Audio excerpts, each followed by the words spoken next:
All right, let's get back to the Hindus, all right? Remember Shaktism? We talked about that. So, just to recap, Vaishnavites see cows as Krishna's bestie.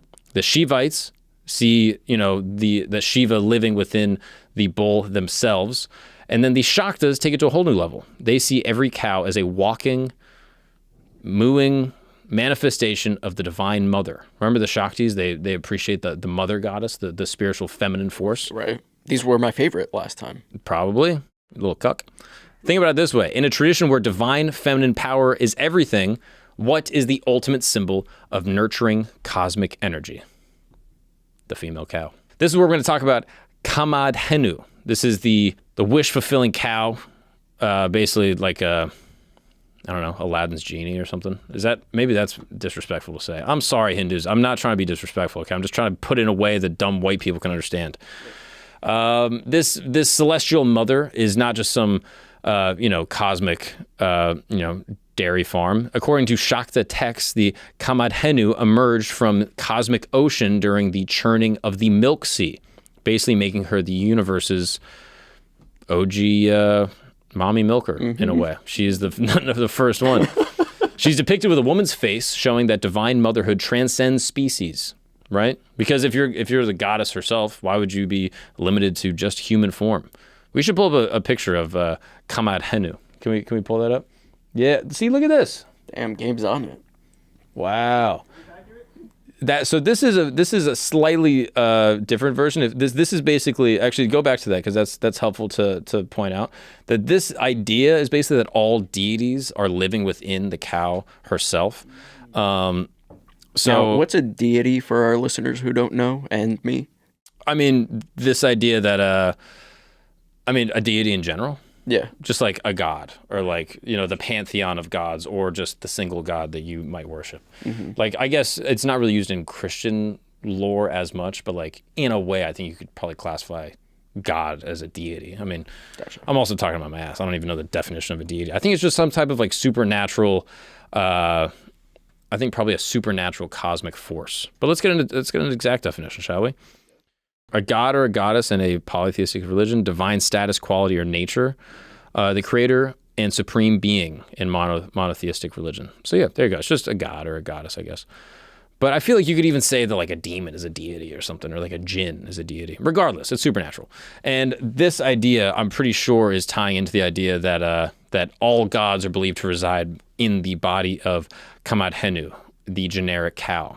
Her forelegs are the scriptural Vedas. Her horns are the triune Brahma, being Brahma at the tip, Vishnu in the middle, and Shiva at the base. The eyes are the sun and the moon, and the shoulders are the fire god Agni and the wind god Vayu, and her legs are the Himalayas. So that's what that image kind of represents right there. So you can see that, there's an all-encompassing nature to it. But the one that we're speaking about specifically is the depiction of this mother goddess with the face of a human. There you go. Shout out to the Shaktis. Is it wrong to say that looks like Pocahontas? No, I wouldn't say it's wrong, okay. But you can see why Christopher Columbus called them Indians. Right. That's my point. Yeah. So you can see he comes over and he's like, I'm looking for India. And he's like, well, close enough, I guess. In Shakta temples, cows aren't just sacred, they are the VIPs, you could say, in the divine drama of worship, right? During the famous Durga Puja festivals, you'll see cows being worshipped alongside the goddess, decked out in red saris and golden ornaments.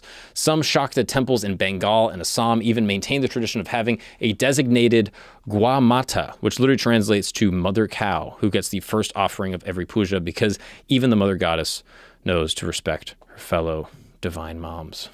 The connection between the goddess and cattle protection in Shaktism goes beyond mere symbolism, right? Shakta traditions view cow protection as a direct form of goddess worship, and some texts claim that caring for cows generates a more spiritual merit than, elaborate temple rituals. Modern Shakta practitioners haven't just preserved these traditions, they've revolutionized them for contemporary times. The organization like the Kamakhya Temple Trust run a high-tech Goshala.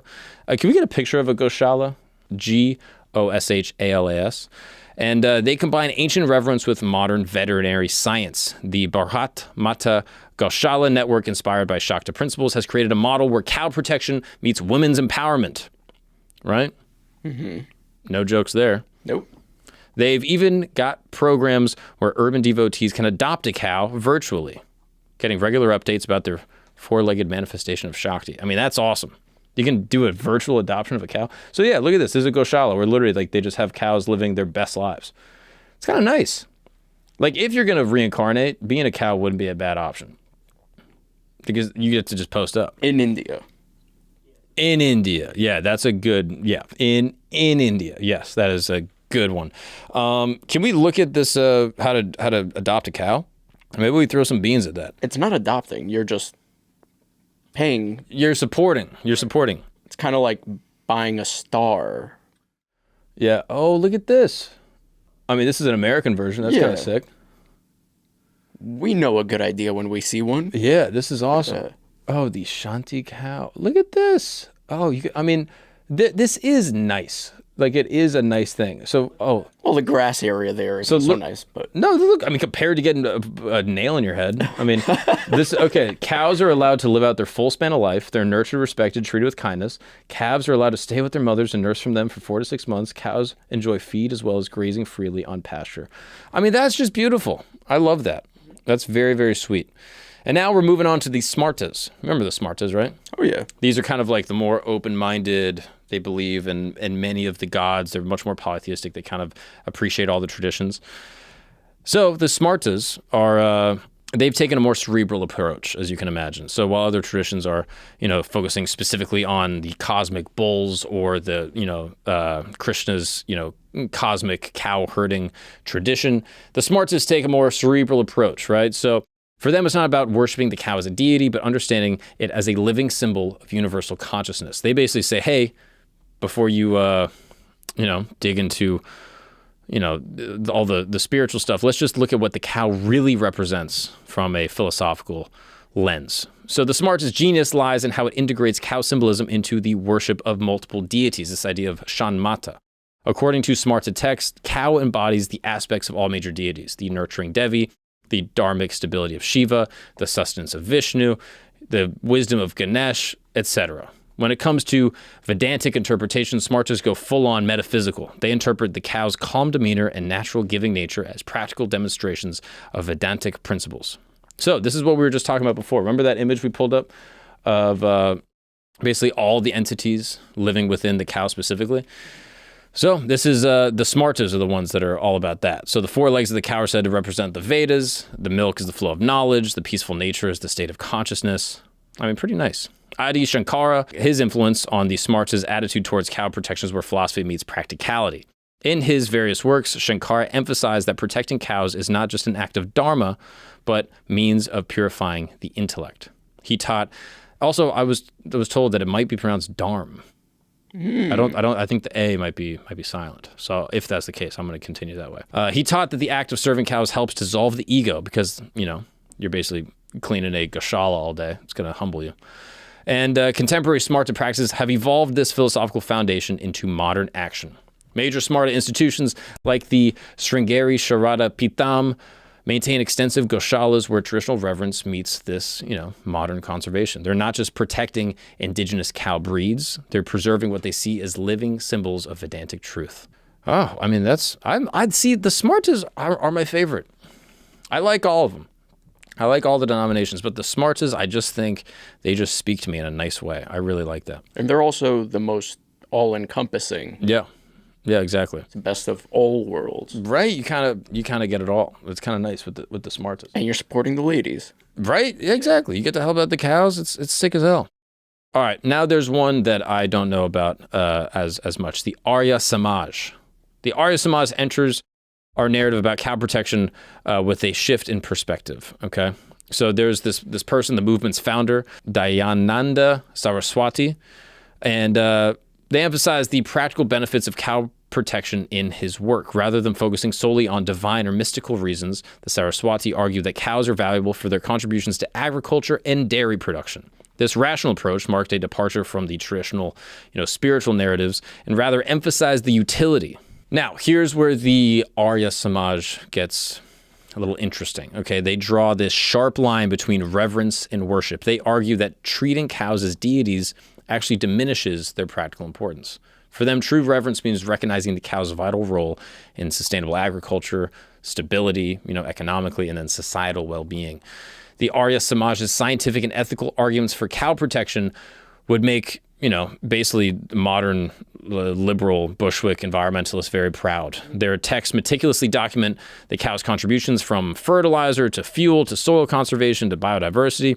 And the arguments just aren't about saying that cows, are great. We need to save the cows. They're like, cows are important for the entire agricultural ecosystem. When it comes to social reform, the Arya Samaj turned cow protection into a movement. They established some of India's first organized cattle welfare programs, but with a twist. They integrated these with women's education, agricultural reform, and anti-untouchability campaigns. I'm assuming the untouchability campaigns is like the Dalits, like the low caste in India. I'm assuming. They essentially turned goshalas into centers for social change and basically like social justice. The modern Arya Samaj initiatives have evolved this rational approach into sophisticated cow protection programs. Wow. I mean, that's kind of awesome. So they've taken like a social justice and more of like a rational approach, it seems like. They're kind of like, hey, look, cows are good for the economy. They're good for the environment. But if you treat them as too reverent, if you believe that the deities are in there and that you can't do anything with them, then like, you might not be able to get their milk. You might not have them, you might not be able to like get their fertilizer and sell it, stuff like that, right? If the dung, for example, is like the face of Shiva, then you can't, use it, I'm assuming, in the same practical way. Sounds like a little bit of a cop-out because you still want to exploit the cow. You don't want to put the cow on a pedestal. Or are you trying to exploit it, or are you trying to just like, humanize it? Or animalize it. You're trying to recognize that there is a lot of utility. Right. You know what I mean? And their importance is tied to their utility. Exactly. Like I've even read, some people believe that in unrecorded like Indian history, that the subcontinent was saved by famine by, their accessibility to cows. And like different animals in different regions like almost possess like this deification, like in like Mongolia, like Tajikistan, like with horses. Mm-hmm. The like horses and like horse meat was like the only thing they had access to. Like the ground is very arid.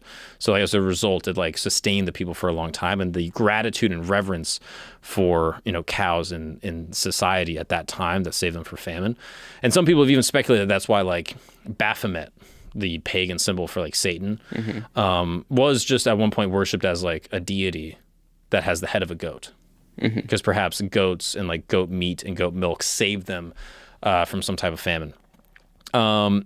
People have also pointed out that cows give us butter, cheese, milk, all that stuff, which like is great. Cows are also extremely docile and like really possess like no harm to humans in any way, like unless like you're getting freaky with them or something.